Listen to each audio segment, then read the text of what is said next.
What's going on, guys? Welcome to March's episode of Plus Club, the show where we play the games offered on PlayStation Plus throughout the month, and at the end of the month, we talk about it. My name's Seth, and joining me today, of course, is Chevy. Chevy, hopefully you're doing good. Hopefully you're ready to talk about Sifu, Hello Neighbor 2, and EA Sports F1 23. How you doing? Doing okay. We just got done watching some anime, so that was fun to do. You can check out those on Tasty Flicks.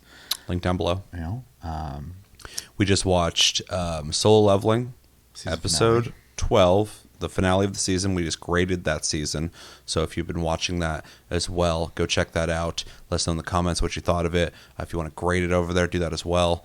And then Delicious in Dungeon is continuing. Mm-hmm. We watched episode 13. The show has only gotten better, so maybe you haven't started watching it yet. Maybe start watching it because it just gets better. So, yeah. Then we got other animes we're planning on watching. Yep. Like Sandland. It doesn't end. It just goes season after season. So. Which is great, considering there was a time that I fell out of anime because there were so many like not great animes coming out, and now I'm like, it seems like every season I'm like, shit. Like if I was watching these more actively, I wouldn't have time to do anything.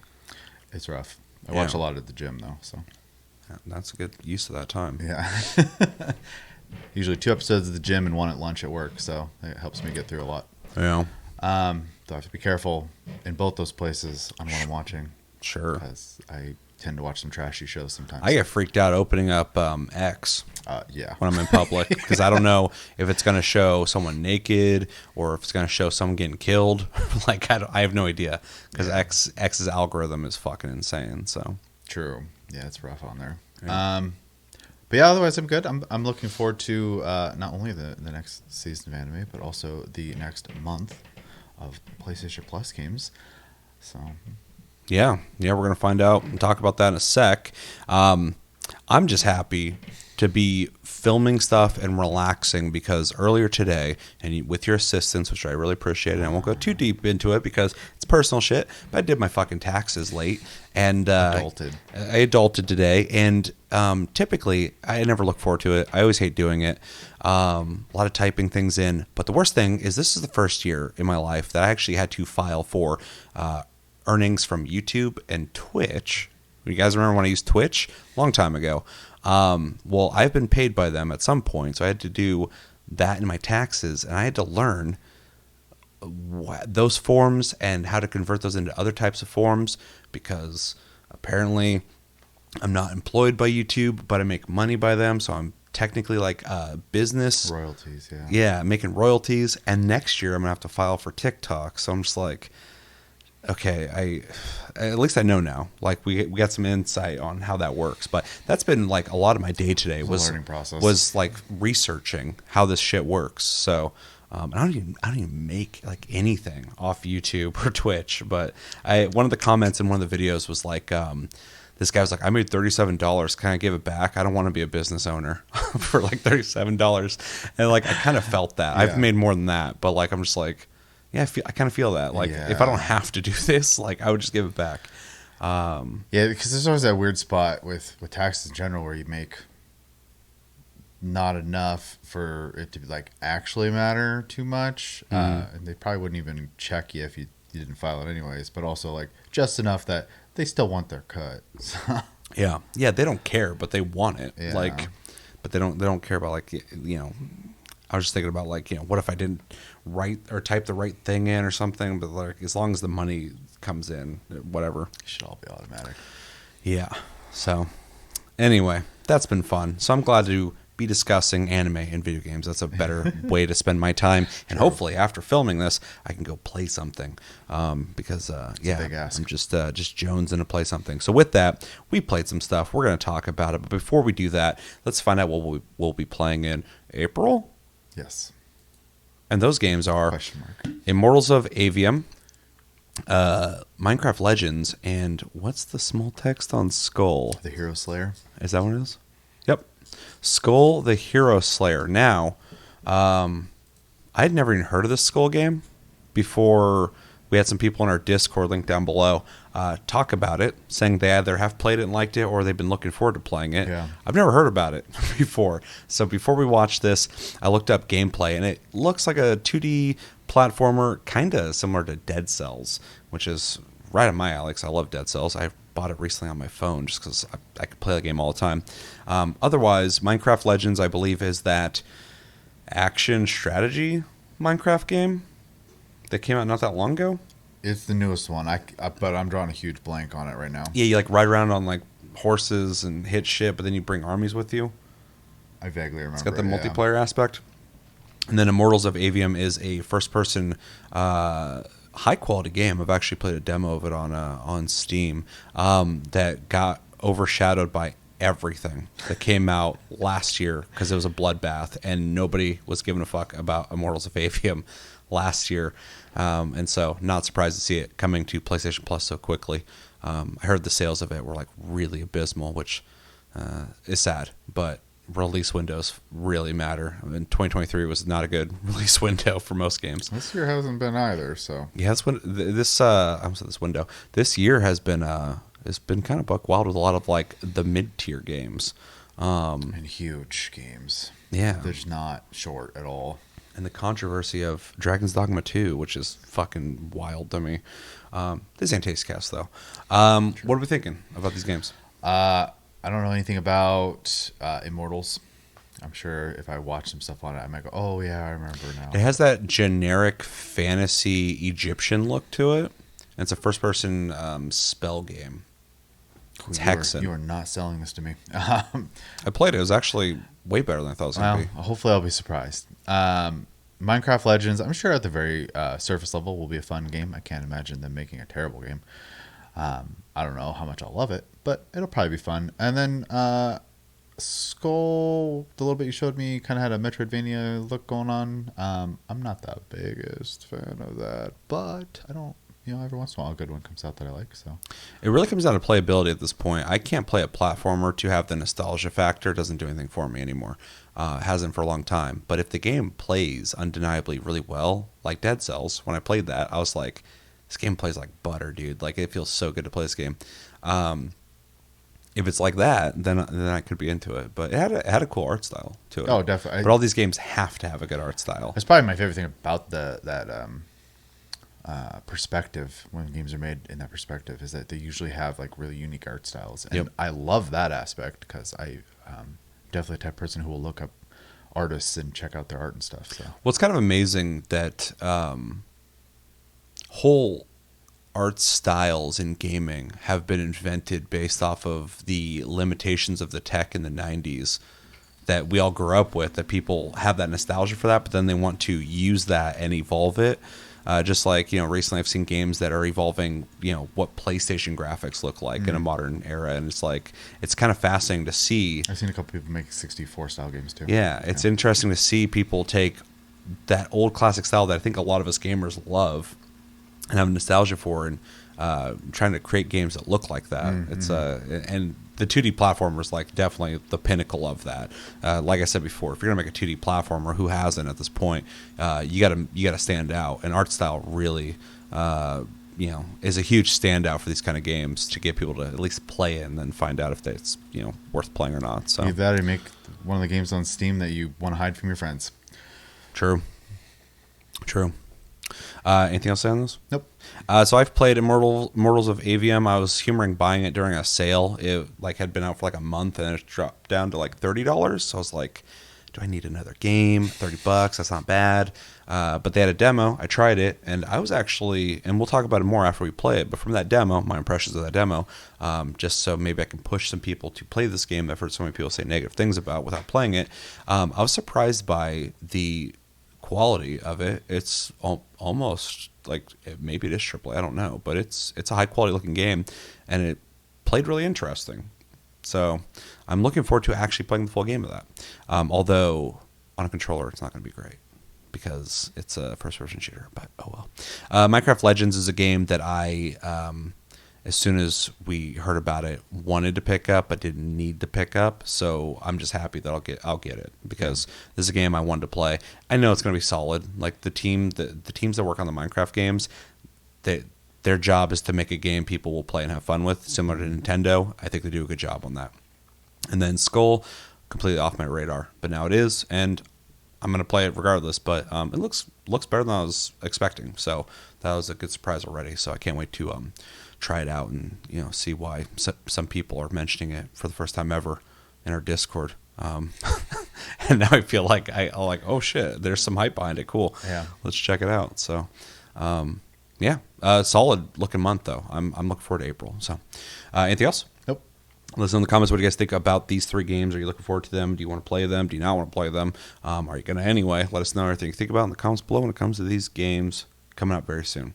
All right, so we played Sifu, Hello Neighbor 2, and EA Sports F1 23. I think we should probably start with EA Sports F1 23 if you didn't get a chance to play that. It is the ultimate F1 simulator, and that's only coming from a guy who's only played one game in F1, maybe ever. I don't know if I've ever played an F1 game before, but for me, it's the ultimate pinnacle of F1 simulators. In it, you can race F1. You can do a career mode in which you can be the racer in that career mode, or you can be the dude who like plans all the stuff. I don't know what it's called, but manager. You're the manager. You still race in it though, which is kind of interesting. I tried it. But you make decisions. You have to talk with people, make decisions on those dialogues. You get to design your team, you get to hire drivers, stuff like that. So it's a manager thing. And then there's also a story mode outside of the career mode that I think it's called Breaking Point, Breaking Point 2, something like that, in which it's more of like a story fleshing out. There's like cinematics. You guys are seeing it right now. It's going to start with some old guy talking. I didn't pay attention to any of it. They're talking about F1, and as a guy who appreciates things that go fast, I don't know much about F1, so I'm not invested in that story. But yeah, it's got fast cars, tracks, no soundtrack when you're driving. It's a really quiet game. A whole bunch of stuff. If you're an F1 fan, I'm sure you're in heaven playing this game. We both played it. How about you start us off with your impressions of EA Sports F1 23 in March? Yeah, this one's gonna be rough because it's a pretty simple premise. Did you drive fast? I at least tried to drive fast, I suppose. So I'm not the biggest racing game fan, anyways, and then this is a very niche. This is very niche. Singled out game, especially in a time where like when you bring out racing games or sports games, a lot of times you have to like make like catch-all games to try to get as many people as you can. So I'm just going to basically be speaking very ignorantly of the sport because I don't know anything about it. But I started the game. I kind of immediately jumped into career because I figured that was probably the best spot for me to try the game. And I raced. Like, they felt like a racing game to me. It looked fine, and I couldn't give you any great details because I have no means of comparison really. So, yeah. I have a couple things to say about this. If I just hop in, you can piggyback. Can take it because I honestly, it's hard for me to even have like a strong opinion about this game. I was thinking about that before we filmed, but I actually have some things that I kind of picked up that I had things to say about. So I played the Breaking Points mode. I did, I don't know, I put like 40 minutes to an hour into it. I did 5 races out of it. A lot of cinematics. Maybe if those are real people, based off real people, I don't know if they are or not. Maybe there's something to be had there in that story if you're an F1 fan. I'm not, so it didn't do anything for me. I was just listening to old people talk about cars that go fast, and I'm like, okay, cool. Then I get into my races, and it was kind of interesting because the races were a story. So it would start like in the middle of a race, and it's like you need to pass the 13th position by this lap. And so I had an objective, and I'm like, okay. And so I'm racing through. I'd pass the guy up, and it's like, you completed that thing. You didn't get first place, but that's not what you're supposed to do. You got like third place or something. I was like, okay, that's weird. And then something would happen in the story, and the next one's like, okay, in this you need to pass this specific driver because in the story he did something. And I'm like, okay. So I'm like looking for the guy. I pass him. So that's kind of interesting, but no investment in that story. One thing I do want to say, though, about this game, there's only one thing in this game I think was like memorable that I'll never forget until maybe a week from now, is it has the best guidance line I've seen when it comes to braking in a racing game ever. Maybe another game does this, but I haven't noticed it. As everybody knows, unless you turn them off in racing games, there's typically a line on the track that is basically telling you where to drive. When I play a racing game long enough, I typically turn them off unless it's an open world one. Then I'm not going to sit there and guess where the hell I got to go. But it has this really cool feature where it goes from green to yellow to red like all racing games. But as you're driving, the yellow parts are kind of like elevated and the red parts are like walls. And as you're coming up, they start going down. And it kind of gives you this visual of how much you need to be braking before you hit that corner, and it's very accurate. As soon as it's all flattened and green, you're going to glide right around that corner, and you're going to be able to accelerate as soon as you hit the apex and come right out of it. I thought it was a really cool visual thing, so something I got from the game. Having played a lot of racing games, liking a lot of racing games, I thought that was good design, so I'll give it to him.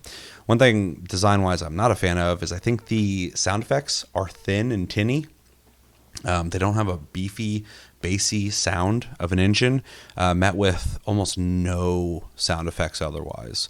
The game is a very eerie hellscape audio-wise while you're driving. You just hear, and that's it. And I guess in real life that's what you would hear, but it just doesn't have the oomph that I would want. So I guess that's the audio side of me having an issue with that. Racing is interesting because I don't know much about F1, but I know F1, they drive really fast and they're shaped to be aerodynamic and push them towards the ground when they're going faster and faster. And you feel that in the way they control, which I thought was kind of cool. These cars don't have a sliding feel when you go around a corner in a certain way. And so they feel very sticky. They feel stuck to the ground. And so it's kind of an interesting thing I had to adjust to from other racing games. Was braking and accelerating was like almost like firing a bullet. Like you come out of the corner and you lock in your position, your angle, and then you just accelerate all the way and you just go flying. And you can obviously move around a little bit, but it's very unforgiving on those corners if you approach them in any way, like trying to slow down at the same time you're turning, stuff like that. You got to get your speed down before you're turning to really hit those corners really well. So I appreciated that it felt different than a lot of racing games that I play. I played career mode. I did not play the driving mode. I played the manager mode just to see what that's like. I made my team. I think I called it Team Tasty. I made pink and white outfits and cars, hired some dude who was like way cheaper than the top tier dude and had almost the same stats. So I was like, this guy's a bargain. I'm buying him. You make a lot of decisions. It really gives you the like the simulation of sitting at a computer and like going through menus and reading your emails and shit. I'm like, I don't know if I need this kind of immersion, but I'm not the right guy for that. And then when you set up a race, you actually got to race. I thought it was just going to be like you see the outcome of your decisions because you get to like tell your team how they're supposed to race and work together. There's a whole feature of this game that I did not experience that actually fucked me up a couple times when I was racing. If you hold or press R1 or something, you can bring up all these menus, and I think it's to direct people on your team to do certain things. I never did it.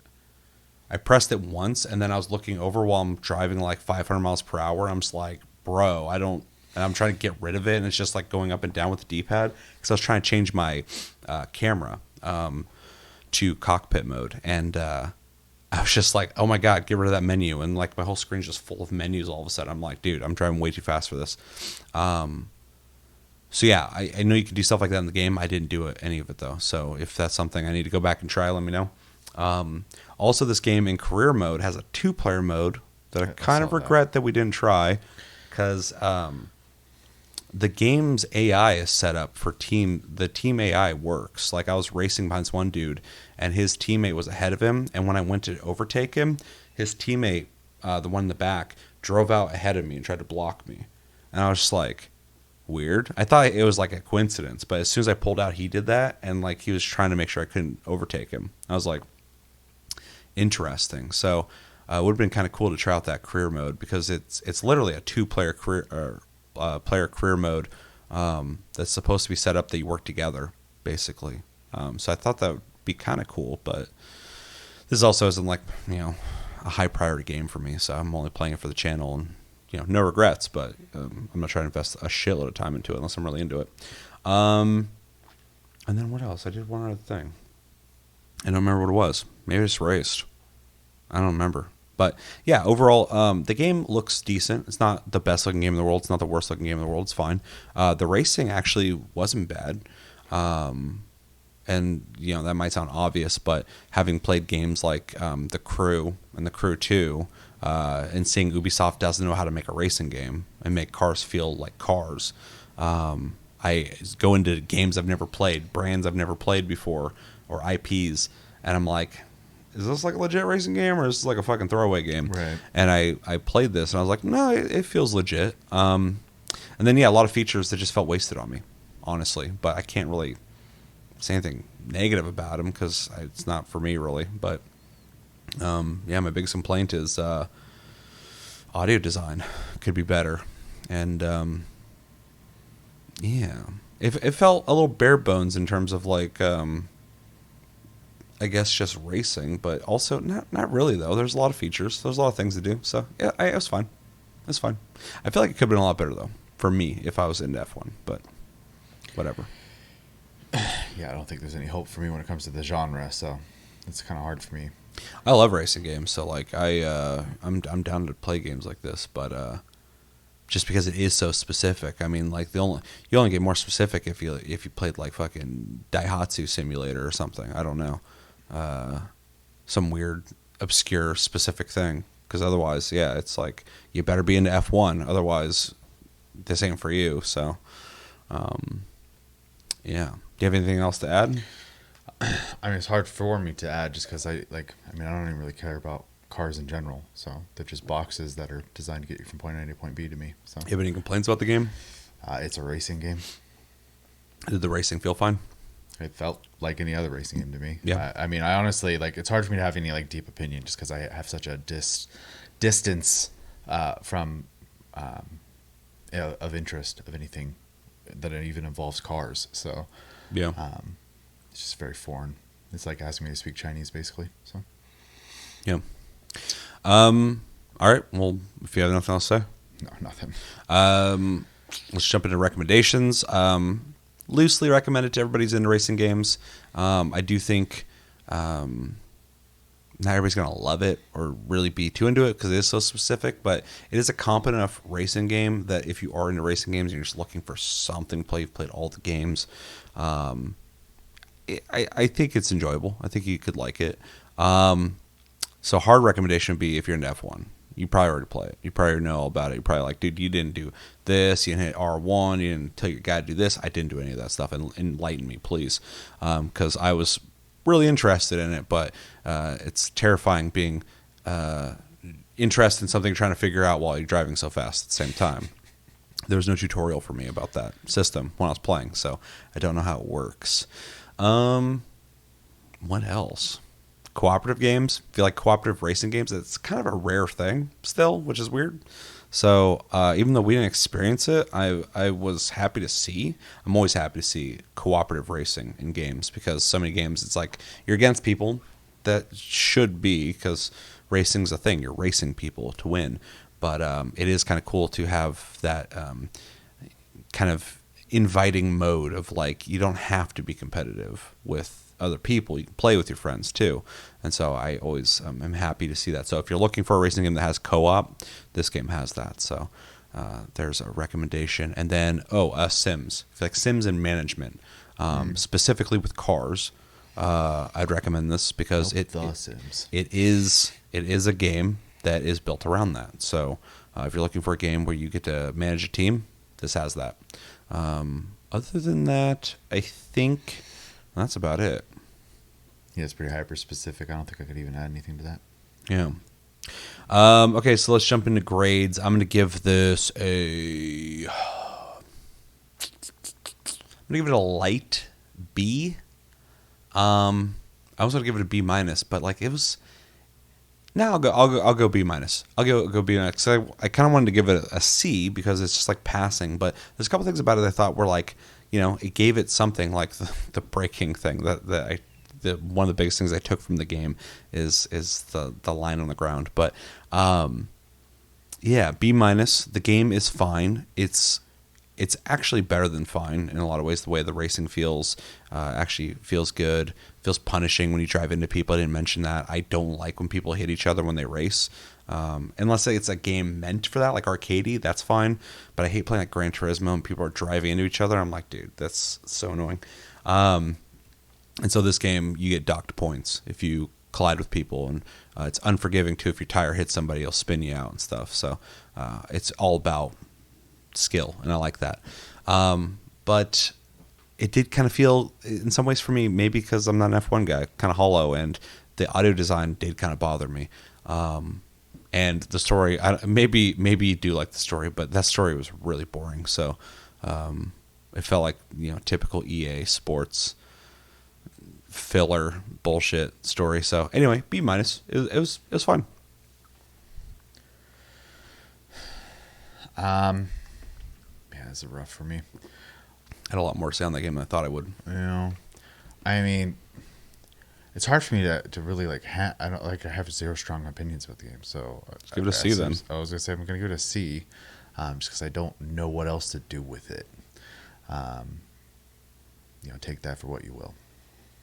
Yeah. All right. Well, let us know in the comments what you guys think of EA Sports F1 23. Did you like it? Did you not like it? If you didn't like it, what didn't you like about it? If you did like it, what's your favorite thing about it? What's your favorite mode in it? Do you like the story mode, the career mode? Do you just like to race against people online? I didn't do that. I typically don't like to race people online, mostly because latency always drives me nuts. And yeah, what are some features in the game that maybe we didn't talk about that you'd like to enlighten us on? Because there's a lot of things there that I didn't get to experience. Let us know everything you think about when it comes to EA Sports F1 23 in the comments below. All right, next game we played in March was Hello Neighbor 2, which is the sequel to Hello Neighbor, which is a series that I'm confused on why they just keep happening. If you get a chance to play Hello Neighbor 2, it is a first-person stealth exploration problem or puzzle-solving game where you play as, I think he's a journalist, investigating a mustachioed, skinny-legged, well-dressed man who kidnaps children from the first game, and he ends up getting got by him and is continuing his investigation after crashing his van in this town where you walk around a pretty vacant and desolate wasteland with a lot of platforming things everywhere and a house you got to go into and find a lot of stuff in with a cop who's an asshole. And then later I think you go to a cafe or something. I didn't beat it, but yeah, you walk around, you find pieces, you find where the pieces go, you find some tools that allow you into certain places, like scissors, you can cut things, and crowbar, you can break boards or whatever. We both played it, yeah. And I go first, right? Yes. Okay, so I'm not going to shit on this game because I assume people like it because they made a first one, they made a second one, so I think people are playing them. I never hear people talk about these games though. I did play the first game way back when, and I was like, oh, this is like a small little indie game. That's fine. I moved on with my life, and then I played this, and it feels very similar to the first game, except for it's like kind of open world, I guess. But yeah, I'm confused when I play it because it feels like, and I don't mean this to sound like an insult, but it feels like if you were going to school to learn how to make games and this was your project. Maybe it is. Then I just guessed correctly. But the game feels not like a game. It feels almost like a mod, or it feels like it feels unfinished. Maybe I don't know. So you start the game, you end up in a barn, and it's pretty straightforward. But like, it doesn't really have a tutorial. It has like, it kind of does, but it's like very minimal. And then you just are set free in this town that has like nothing going on in it. Luckily, it's pretty easy to just head towards where there's some flashing lights and a dude walking around, and you're like, oh, this must be where I need to go. But there's not like a whole lot of guidance. There's not a whole lot of like heavy storytelling, which doesn't need to be there. But like, I remember playing the game for like at the hour point, and I was just like, what am I playing the game for? Like, what's the goal? Because the gameplay's not there. I guess if you like the idea of figuring things out and finding things, the right tool for the right thing, that would be fun for somebody, but that's not fun for me. So the game for me lacks gameplay almost. It's just like wandering around this weirdly designed town, finding stuff to access more stuff, So yeah, I ended up going to the house. I mean, you guys are seeing in the footage. There's the cop who will just throw you out when he's walking around investigating. There's the tree house where you go up there, you find the scissors. You move the little knight around. It's like a little puzzle. You got to use a trampoline to get up there, but there's other ways to get up there too, because I noticed there's like platforms all over houses for some reason, and fences you can jump on, stuff like that. And then when you go into the house, there's like little puzzle pieces all over the house you got to find. There's like keys and like locks that you have to know the code to all over the place. So yeah, if you're like into that kind of thing, this game might be pretty decent, but I'm not into like any of that stuff really. As long as if it's a company, like if I'm playing like Resident Evil 4 and I'm shooting stuff and I'm, there's a story happening and fun gameplay, and then it's like, oh, figure out this puzzle. I'm like, okay, cool. But when the game is just like, here's an empty town, there may be puzzles out there, go find them. I'm like, I don't really want to do that. Yeah, so I played until, I think it's a cafe. It's like this. It's like the second area, and I just stopped playing because I felt like, and this is a rare thing for me, I felt like I was wasting my time playing this game. And I mean that as respectfully as I can by saying something that fucked up to, hopefully the dev, if they watch this video. I really am not trying to insult you. I'm sure people like this game, but for me, it's just like really, it felt confusing why I was even playing it. It felt unfinished, felt like there wasn't much going on. And it just felt like, the ambition of why you keep or continue playing it almost didn't exist. Like, I guess maybe if you played the first game and this dude's like kidnapping kids or whatever the hell, and you beat it, whatever the resolution to that was, maybe that has you amped up, fired up to play this game and go, oh, I'm going to fucking get him this time. And then you start it up and the thing happens in the beginning. You're like, I got to finish this case. I literally don't know what the story is at all.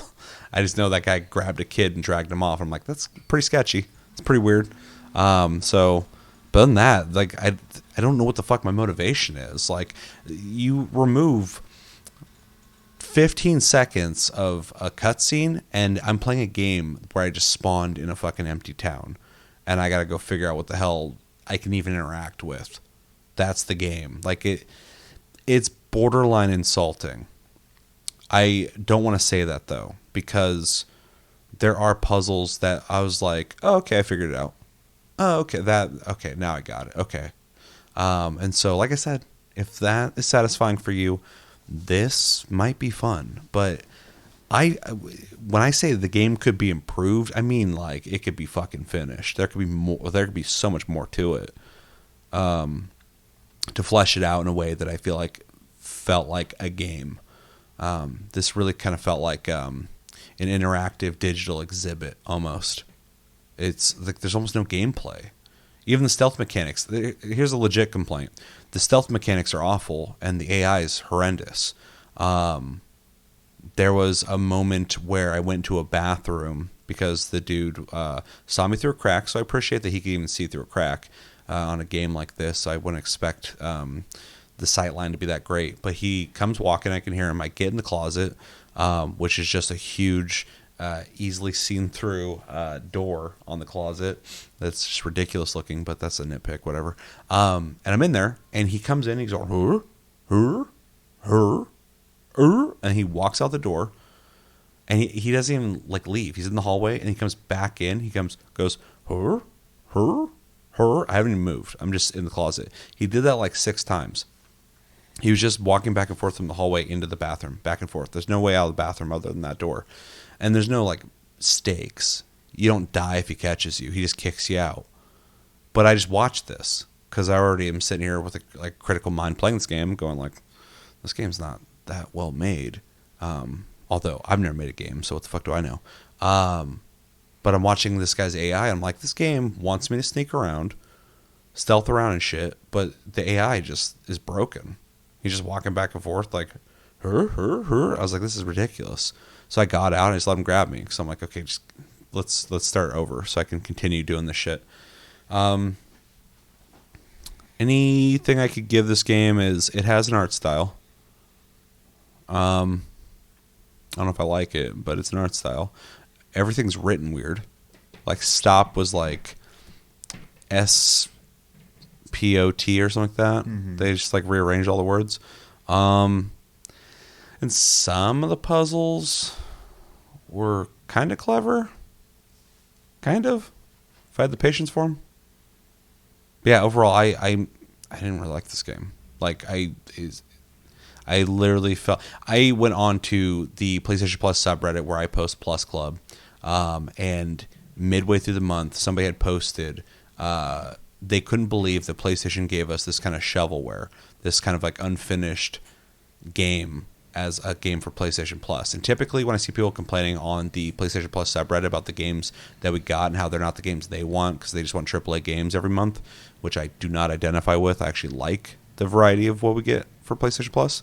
So typically I don't identify with that, but him saying that with this game, I was like, kind of agree.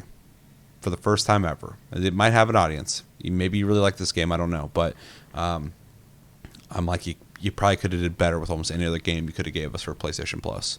So, yeah. It's very rare that I feel like I'm just wasting my time playing something. But this game felt like that.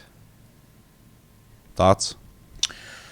I mean, pretty similar, to be honest. I only really know the game by appearance. I don't really know anything about it outside of that. I should say, know anything about it outside of that. Playing this game, you know, the way it starts out or whatever, I thought it was a little strange that dude takes the kid inside, shuts the door, then comes back out with the shovel and just walks at you while you can't seem to understand how to put a key in the ignition and drive away. And then he hits your window, and your response is to just take a sharp left into a barn. Like that's kind of crazy. He drives down the road, but then a thing runs out on the road. And then he commits to a left turn, and then he commits to driving straight for a while, and then hits the barn. Yeah, and then doesn't hit the brakes. Going through that puzzle, getting smacked in the head with a shovel, and then they just nicely put you in a bed in a little house somewhere and forget about you. Like that seems that tower. A little weird to me. Anyways, that is very nitpicky. Like whatever.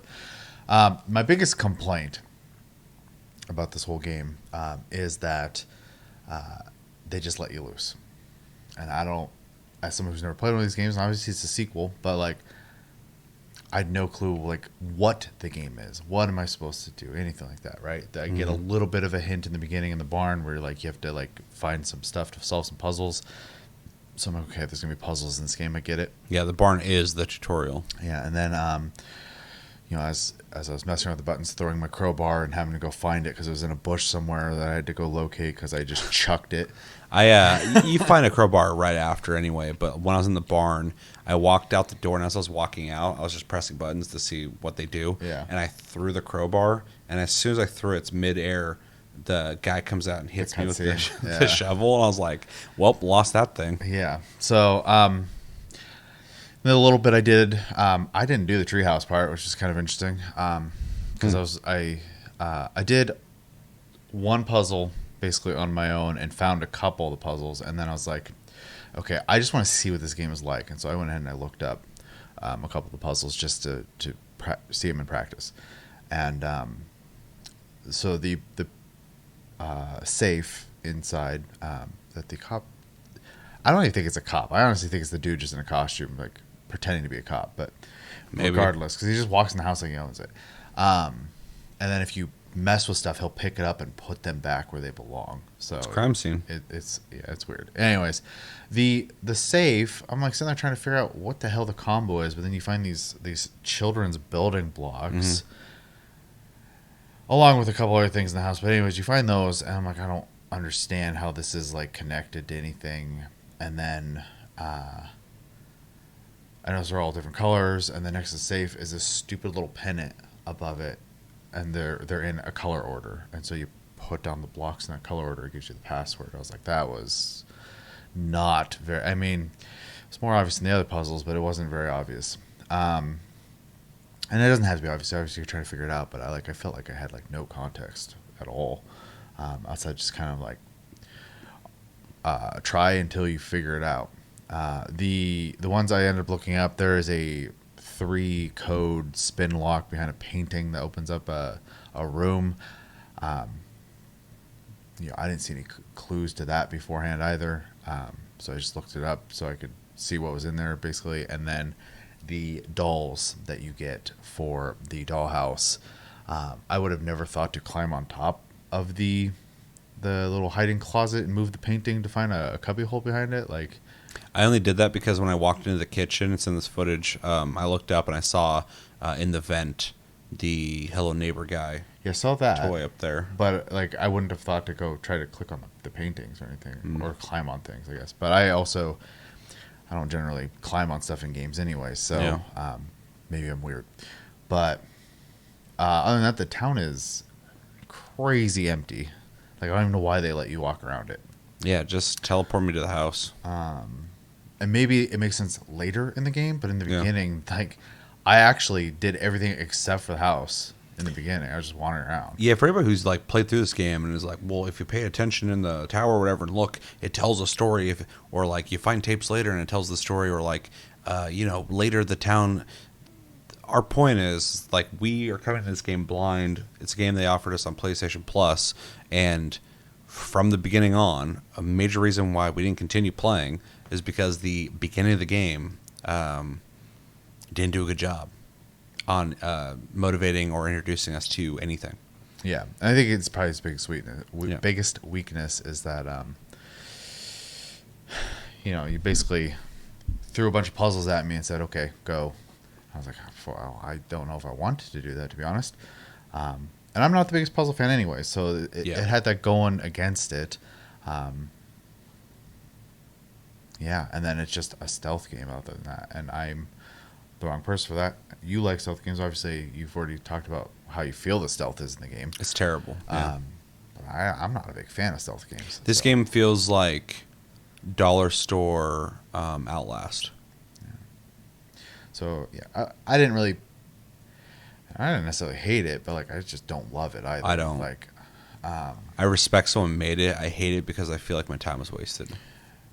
yeah, I eventually just shut it off because I was like, I'm gonna get what I'm gonna get out of this game at this point, and so I shut it off. So, if I had to give it some positive thoughts, it does have a unique art style. It definitely stands out in that regard, which is important when you're making a game. Your game needs to stand out. There's so many games out there. Also bold of them to have a game where dude's just kidnapping kids. Yeah, dude's a piece of shit. So Maybe. I don't even know what he's doing. Like, well, I mean, he hit you with a shovel. That's enough to be a piece of shit in my book. So maybe he's saving these kids from you. maybe, but I didn't get to that twist. So Yeah. yeah. Anyways, it's fine. So it's just not for me, I don't think. All right. Anything else? No. All right. Recommendations. Who would you recommend it to?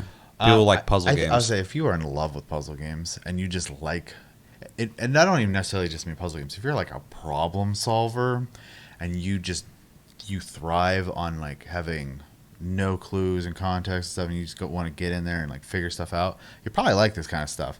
I play games to relax. This is not for me in that regard, but to each their own.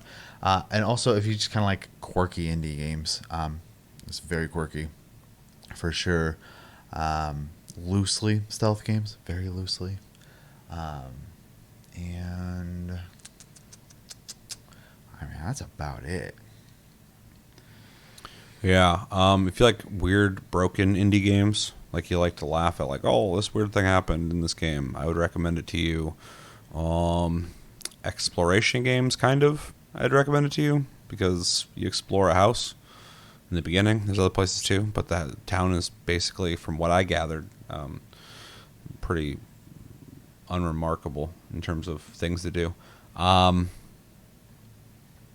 What else? I don't think I have much to really add to what you had. So, oh, if you're looking for something to, like, plats, you can get points or whatever the hell you get on PlayStation, or trophies, whatever the fuck. I don't care about those, but I know some people will play games just for that. Yeah. So, I'd recommend it to you maybe. But other than that, I honestly don't think I could recommend it to a lot of people. So, unless they're like, oh, I played this broken game one time, or this weird game, and I'd be like, oh, another weird game is this. If you're interested, check that out, because that's a weird-ass game. And that's all I got. So, anything else? No. Want to grade it? Sure. I'm gonna give it a. Honestly, I think I'm gonna give it a D+. I did not enjoy myself. Similarly, I did feel like I didn't know what I was doing with my time in the moment, or why you're doing it with your. Well, with I your knew time. why. I had to for the channel. So. Oh, okay. Well, the game doesn't know that, so. And I promptly uninstalled it when I was done playing it. Yeah. So, I just didn't really. It's not for me at all. So. A weight, just like doing my taxes, a weight was fucking lifted off my shoulders when I stopped playing this game. I was like, that's enough, and I uninstalled it. I was like, I never have to interact with that game again. So D+. I'm gonna give it a D. Probably the lowest grade I've given in a while. I can't give it an F. It doesn't fail. It you can play it. Yeah, it's playable. And I feel like if I was into what it was offering, minimally what it's offering, I probably enjoy it a little bit more. But this is just not for me, and I think it's also limited in what it does offer for people who are into that. So, if somebody was to tell me, this is a project I'm working on, I played it, like, oh, that's cool, keep working on it. But that it's like a finalized game that you can purchase, I was just like, I can't come back to this. So, D, that's me being fair. Let me know in the comments, of course, if there is a reason to keep playing the game. I'm not going to do it, but I am open to your opinion. Give me some hope that there's more to this game, and I'm just not seeing it. Because I went to a whole other zone, too. There's nothing fucking there. There's a whole, you like, travel there through a tunnel, and I was just like, what is this for? Anyway. D. I can't. I'm not into it. So let's know in the comments what you guys think of Hello Neighbor 2. Do you like it? Do you not like it? And if you do like it, what do you like about it? What are some things about the game that maybe we should know about that might make the game even more interesting? Reasons you like it, which I'm 100% open to. If you like it, sure. That's cool. Have you played the first game? Are you hoping for a Hello Neighbor 3 unless there is one? Let me know everything you're thinking about in the comments below when it comes to Hello Neighbor 2. Last game we played in March was Sifu. Sifu is the, in a kind of weird way, like a spiritual successor to Absolver in its combat, maybe. I don't know if it actually is supposed to be, but it plays so much like Absolver. It's weird. Dressed up like Absolver. Yep, true. In which you play as a dude getting revenge. It's the classic story of your master, something happening to him, and you're going to get revenge for him. It is a close quarters, hand-to-hand, sometimes bottle-in-hand, melee combat game where you go to locations, you walk through and fight everybody on your way through. There's a lot of homages to a lot of martial arts stuff. There's a scene that's like Old Boy where the camera angle goes to the side and you just go through fighting everybody. And the game does a good job at, when you're doing well, making you feel like a real badass. The game has a very interesting and unique mechanic where when you die, it's not the end of the fight, but you do age. Mm-hmm. And there's a maximum age you can get to until you fail. But every time you age, you become more powerful. You do more damage, so you're becoming stronger. But what's the thing that decreases? Is it? I don't remember. Shit, I don't It only remember happened to either. me once, I keep so- wanting to say like stamina or something. You only died once. Oh, I got to the club. Midway through the club, I was like 24 or something like that. I was playing sloppy though. I was like, just because I played this game in the past. But Yeah, I'm paranoid and defensive when I play games. I was not. I was just running at people. Like at one point, I went in a room and I just like a bunch of dudes came running at me. I started running around the couches in a circle because I saw a bottle and I grabbed it and started throwing it. But anyway, yeah. So you go to locations, you fight through, you try to get through as efficiently as possible, and then also there's a skill tree. Every time you die, you can spend points you're getting from fighting people to get new moves. It's also another, it's kind of like a roguelite thing. You find them, you get to pick stat increases and stuff from them. I forgot what they're called. They're like the green things. I can't remember what they're called either, People who played know what I'm talking about. And game kind of feels like a roguelite in some ways too. Definitely also Dark Soulsy. There's always a boss. There's like a midway boss and then a boss at the end of the levels you got to fight who have unique moves and mechanics. And yeah, it's like Kill Bill. You're just going through, taking out all these generals on your way to taking out the dude who took out your master. We both played it, and how about we go into your impressions of Sifu? Okay.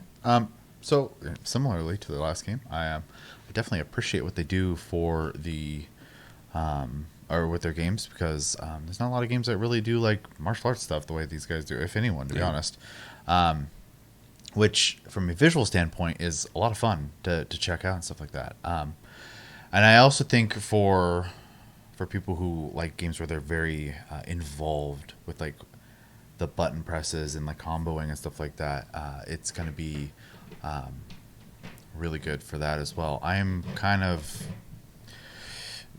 just want to bash things a lot of times when I'm playing games as a melee person. So I kept my combos pretty simple while I was playing the game. I didn't really expand too far. I kind of just mashed punch most of the time, to be honest, and then just made sure my defense stuff was timed right.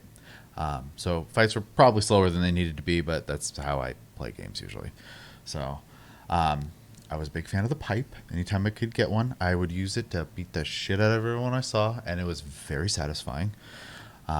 It was not satisfying when they had one and I didn't, though, because defense gets a little harder. Yeah. Yeah, you got to be on your shit when it comes to blocking. Yeah, for sure. The level design is really cool. I thought they did a good job of like taking you on this journey where you go through, all these different, like, at one point people's homes and stuff like that, back alleys, etc. You fight a lot of people, which is kind of crazy. For your revenge story, you seem to be fighting the whole world. So yeah, it feels like a mix of like Old Boy meets like The Raid. Yeah, the Old Boy part was, as soon as I saw it, I just kind of like chuckled a little bit. I was like, okay, cool, nice homage. It's definitely an iconic scene. And of course, I had a pipe in my hand doing that scene, so it was great. Just walking through, beating the crap out of everyone in that regard. It's cool too because when you enter, it's like 3D perspective. Yeah. And then it goes to the side, and you're fighting through them, and then it goes back to the 3D behind the shoulder point of view. And everywhere people dropped, they're all laying there in a 3D space from that perspective. You saw a 2D perspective. I thought that was really clever the way they did that. Yeah, definitely. I did at one point. You enter this room where it looks like there's it's like a bunch of tables in like a big open like warehouse setting, and I got pretty swarmed there, and that's where I ended up getting my death when I was playing. And then I saw the level up, or not level up, the age up thing. I was like, oh, interesting. So there's a mechanic to death, which I'll give him credit for. That's fun. It's cool too because your guy will actually like physically age, like he'll grow like a beard or and girl. like. Oh yeah, I forget you can pick guy or girl, but yeah, I don't know what she looks like when she gets older. But anytime I've played this game, because I've played in the past, played it now, I just think it's kind of cool how they slowly every year just adds more to them. Yeah, the only other game visually. I could think of, and this could be a weird one, but where your age like had an effect on your stat progression as you leveled and stuff, was Mabinogi. Bring it back, dude. Mabinogi was so good. So it's a kind of a weird one because I think it's a very underutilized mechanic in gaming, to be honest. So, anyways, that aside, yeah, overall, the whole like the atmosphere of the game, the way it plays, the way level design is made, there's stuff to find as well, which is kind of cool. Like you said, there are those things you find, and some of them are in optional rooms too, which is nice. So you can miss them if you're not being thorough. Mm. And then, though a bit long, the boss fights are unique. That's where I aged the most. Is I got impatient because I've fought the dude before, Yeah, yeah. especially the first guy. I fought him before, so I knew what to expect. But like, I was like, okay, I want to get further. So like, I would just like run at him, and I was like, I got a couple years. Like, I'll just kill him as quick as I can. And still took a while, but Yeah. I could have played it a lot. Like the first time I played, I was like, oh shit, like playing like I was like playing Dark Souls or something. Yeah. But this time I was just like, all right, dude, I just got to get your health down. The bamboo. Yeah. Yeah. So during that fight, I do like a combo or two, and then I like backed off, and then you jump in the bushes, and I would just wait, and then is it a block or a parry? I can't remember. I did something that would basically knock him off balance, and then I just did a small combo again. Yes, and, dodged. and then I'd wait. Yeah, I did a lot of like I think it's parrying. I'm Yeah. not 100% sure. I played it earlier in the month. Yeah, if you so- hold it, you block. But if you do it right when they hit, you'll Okay, that's what I like was doing. stagger them or Yeah, whatever. yeah. That was my main thing I was doing was staggering people. Yeah. because I- the big guys especially are obnoxious. My so- timing was so bad with that half the time. But again, I was not playing as right.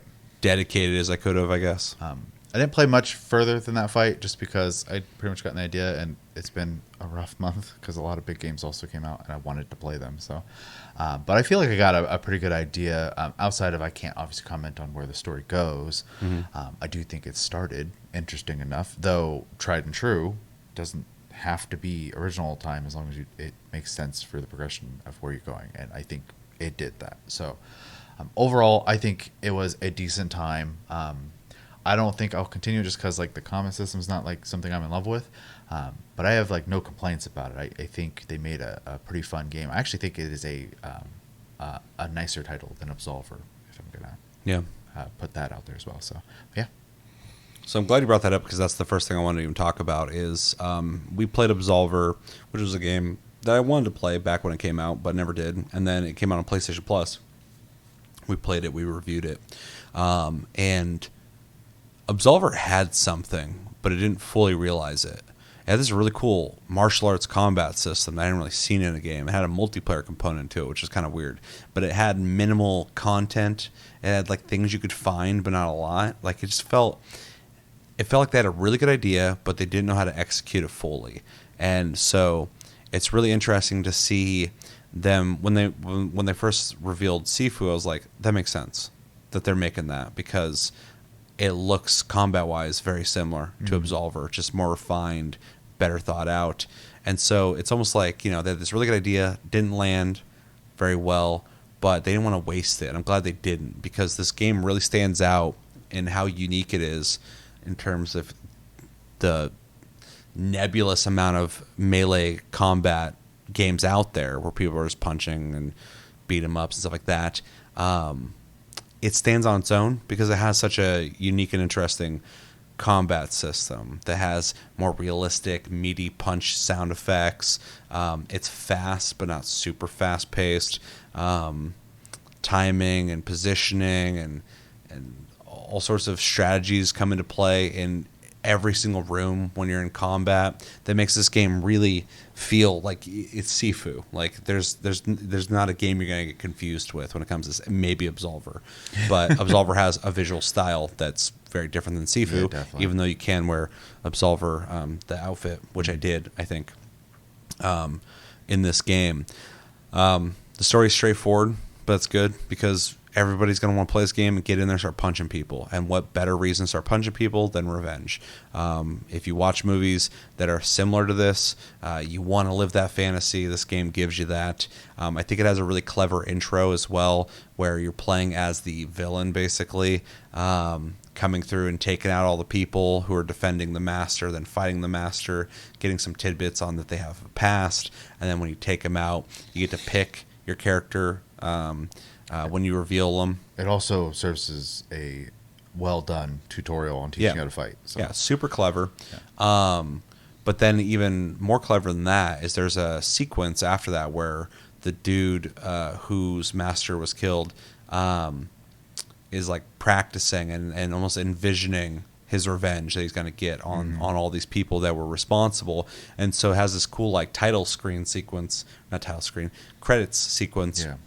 It's red where you're fighting all these dudes, and it's teaching you how to do certain things in combat while also giving you this like hyped up momentum of like, oh, we're gonna go in there and start kicking ass. These are like my targets. it's a really smart and cool way to do a really brief, quick tutorial in a game that is pretty technical in how you execute moves, having to hit like back four or up down or down up, whatever, to do certain moves, and then after that you got to do another kind of move to continue. One of my favorite things was like sweeping the leg. They drop on the ground. If you hold circle, you'll get down and start punching them in the face.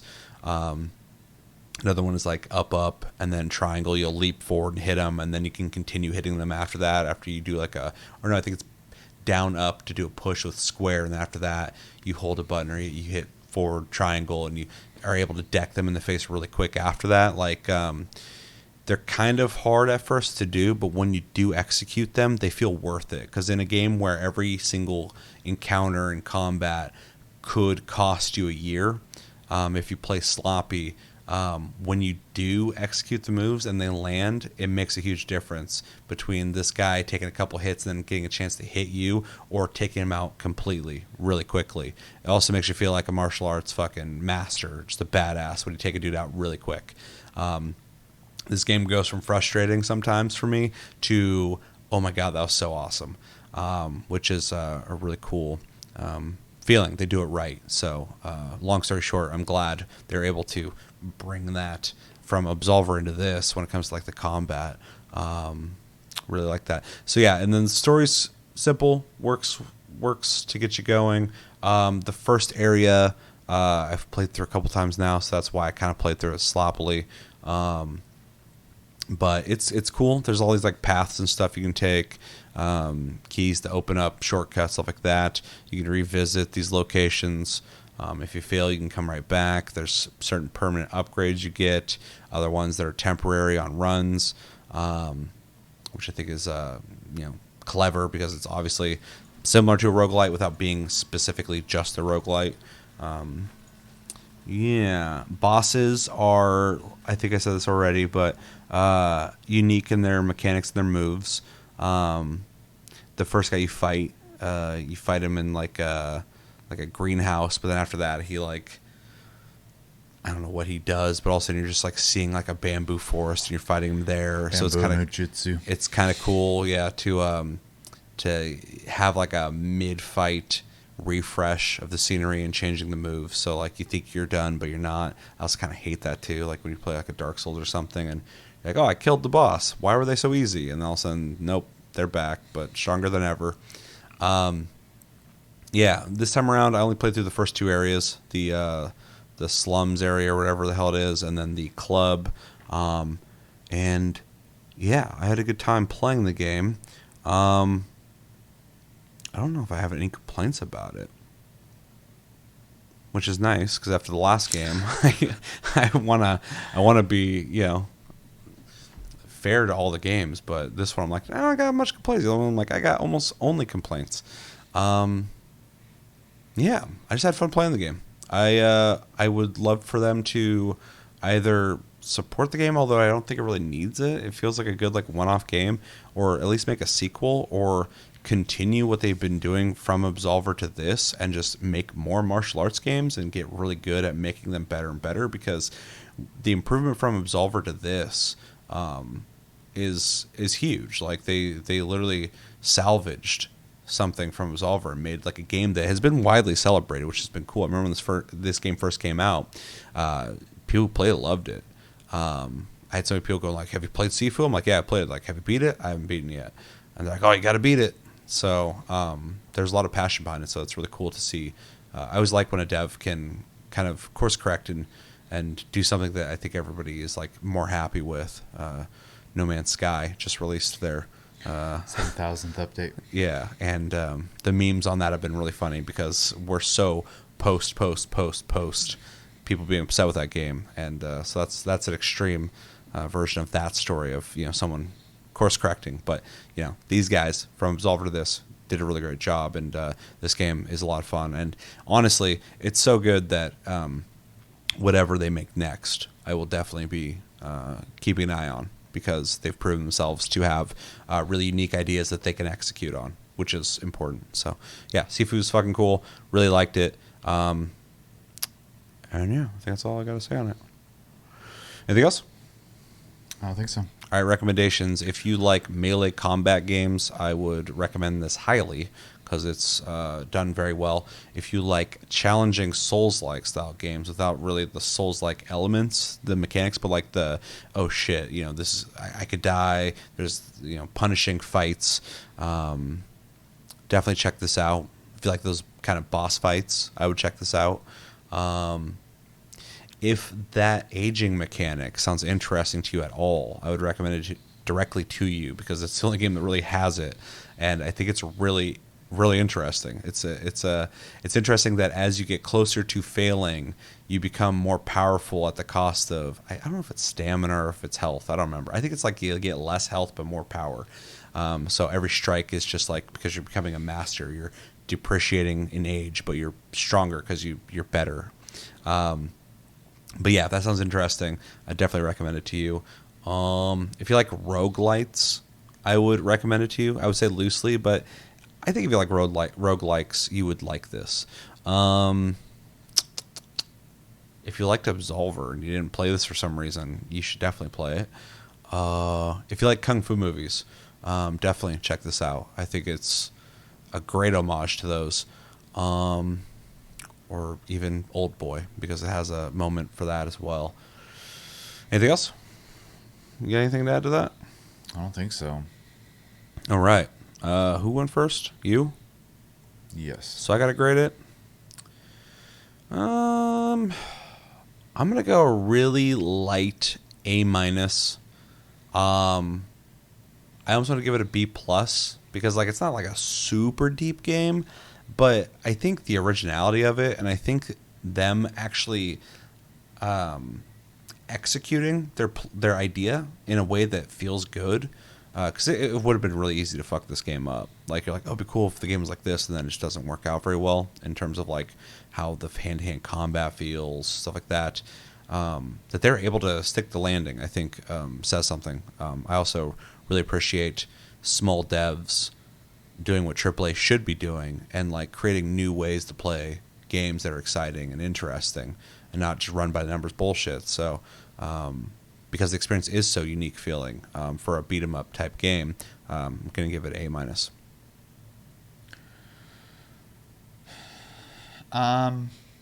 D. No. Not for me. Definitely not. So I'm kind of struggling because I like it. I just don't love it. I think I'm gonna go ahead and give it a really strong B+.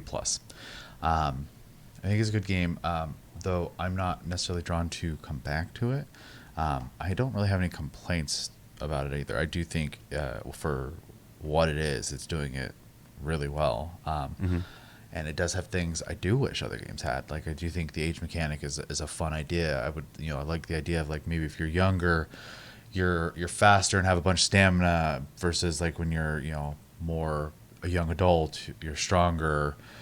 Maybe you have more hit points type of thing, and then when you're older, less hit points, slower, but wise.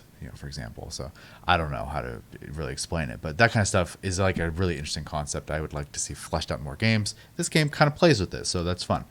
I'd also like to see more hand-to-hand games have like a more slower but more dangerous pacing to the combat. That's almost like Bushido Blade in terms of like walking up to someone and like decking them out real quick, or them hitting you and taking a lot of health. Yeah, and I do think for most people, a more like robust and complex combat system is a good thing. I'm not in love with that kind of stuff. I don't want to try that hard playing a video game, to be honest. Yeah. I just want to play, relax, and enjoy myself. This is a big reason I play RPGs. Is I play mostly for features and story, and less about like the action part. So I really like the diversity in the abilities, but having to like press down up on a stick when you're already moving from somebody and you got multiple people swinging at you, it can feel slightly clunky. And I feel like you could do that just as easy by having just a dedicated button to do those moves. But then I could see the fighting game argument of like, you're taking away the skill aspect. So I'm not imposing myself and saying they should do that. I'm saying, I for me personally, I wouldn't care either way. Well, and I kept it one I way or actually the do think other. it's a little funny and a little ironic because I enjoy playing 2D fighting games, which are pretty technical.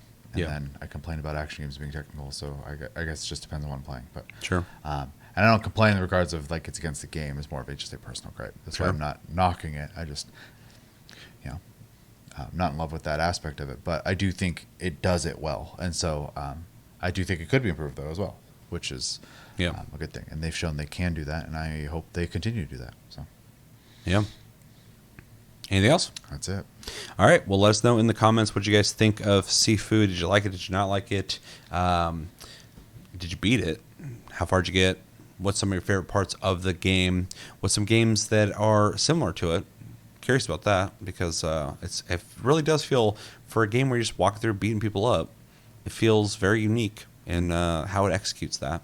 And yeah, what's your favorite part about the game? Let me know everything you're thinking about when it comes to Sifu and all the games we played in the comments below. But that's going to do it for this episode of Plus Club for March. So thank you for watching. Thank you for joining me, Chevy. And until the next episode, have a good one, guys, and take it easy.